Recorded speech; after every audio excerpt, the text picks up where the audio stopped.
Hello everyone, welcome back into this channel, and in this video it's gonna be a tutorial about iPhone.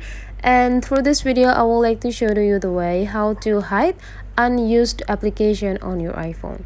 So sometimes the application that you download will be directly appear on your home screen here. So if the application that you already downloaded is no longer you oftenly used, for example, I already have this one, you can hide this application from your home screen so that you will get a free space. So to hide this application, you just need to click and hold the application that you want to hide.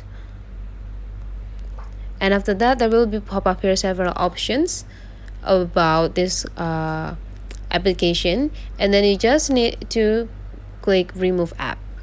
In this remove app, don't delete the application. Rather than to choose delete application, you just need to choose remove from home screen, and this application will be disappear from your home screen.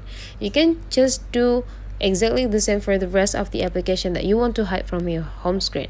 And to find the applications back, you just need to slide your home screen into the left side until you found a app library, and after that you just need to type in the search button the name of the application that you already hide. So that's the way how to hide the application on your iPhone. If you find out this tutorial today is useful for you, don't forget to like, comment, and subscribe into this channel.